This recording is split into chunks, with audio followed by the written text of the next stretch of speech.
सभी को जय जय सिया राम। हनुमान जी का जो आज जन्मोत्सव मनाया जा रहा है, आप सभी को बहुत बहुत हार्दिक शुभकामनाएं। हनुमान जी का जो जन्म हुआ, महादेव का जो 11वां अवतार रुद्रावतार, एकादश रुद्र अवतार हनुमान जी की कथा ऐसी है। एक बार समुद्र मंथन के बाद महादेव को विष पीना पड़ा। उसकी गर्मी को शांत करने के लिए कुछ समय के लिए वहाँ से हटना पड़ा, जिसके कारण भगवान विष्णु का मोहिनी रूप का दर्शन नहीं कर पाए। बाद में विष्णु भगवान को बहुत विनती किया कि प्रभु आप दर्शन कराइए। भगवान विष्णु ने कहा आपके लिए नहीं है, यह मोहिनी रूप हमने धारण किया था राक्षसों के लिए। परंतु शिवजी नहीं माने, उनसे बहुत विनती किए। भगवान विष्णु ने कहा कोई बात नहीं, समय आने पर आपको दर्शन करा देंगे। एक समय की बात है, छोटे सी गेंद खेलती हुई एक सुंदर सी मोहिनी कन्या कैलाश पर्वत पर महादेव के पास आई, जो कि वहाँ गणेश आदि सभी परिवार के लोग थे। शिव जी ने ध्यान नहीं दिया कि हमारे परिवार के भी लोग हैं, और वो मोहित होकर के उस कन्या के पीछे पीछे चल दिए। माँ पार्वती आदि सब लोग थे, परंतु अकेले ये पीछे पीछे महादेव उस कन्या के पीछे पीछे जब भ्रमण करने लगे, चलने लगे, पूरा यह धरती, यह पृथ्वी पवित्र हुआ उन दोनों के चरणारविंदों से। और इतने मोहित हो गए कि जगह जगह उनका तेज स्खलित हुआ, जिससे हीरे जवाहरात आदि जो हैं वो सब उनके तेज से ही उत्पन्न हुए। जब विंध्य पर्वत पर पहुँचे तो वहाँ भी उनका तेज स्खलित हुआ। वहाँ के ऋषियों ने, वहाँ के जो महर्षियों ने उस तेज को प्राप्त किया तो उसको सुरक्षित रखा, और भगवान विष्णु के आदेश पर पवन देव ने उस शिव जी के तेज को वहाँ विंध्य पर्वत से लिया और ले जा कर के जो गौतम की पुत्री अंजना जी हैं, उनके कानों के माध्यम से उदर में स्थापित किया अदृश्य रूप में।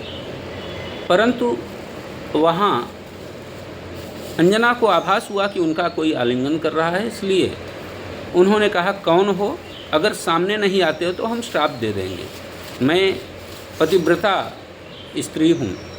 ऐसा सुनकर के पवन सामने आए और विनती करने लगे हाथ जोड़कर कि हे अंजना जी, आप हमको श्राप मत दीजिए, यह भगवान विष्णु के द्वारा हमें आदेश प्राप्त हुआ है, और यह शिव जी का अंश है, शिव जी का तेज है, जो मैं आपके कर्ण मार्ग से आपके उदर तक ले गया और स्थापित किया।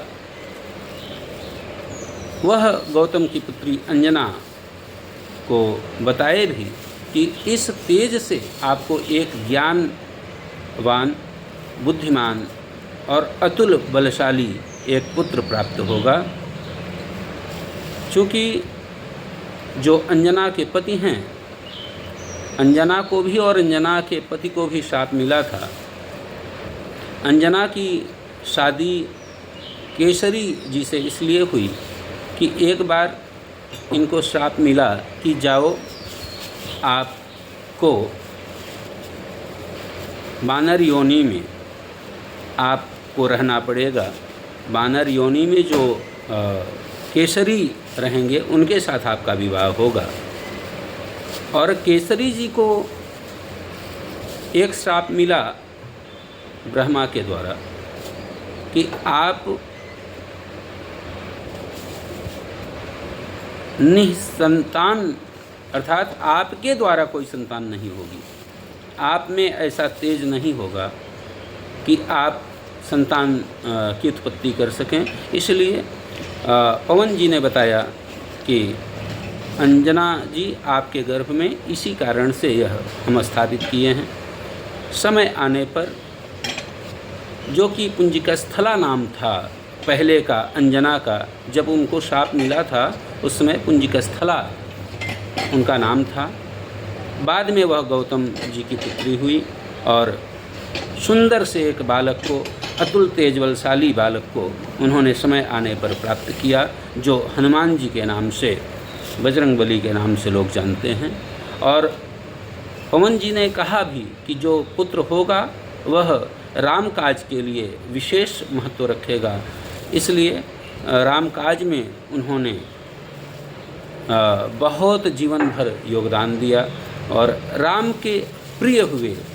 प्रभु श्री राम ने स्वयं कहा है कि जैसे मेरा भाई भरत प्रिय है, उसी प्रकार से हनुमान आप प्रिय हो मेरे लिए। हनुमान जी भरत के समान ही प्रिय उनके भाई के तरह ही रहे। और यह हनुमान जी की कथा है। आप सब इसे श्रवण करें और सभी को राधे राधे, जय जय सिया राम। हनुमान जी की कृपा सब पर बनी रहे।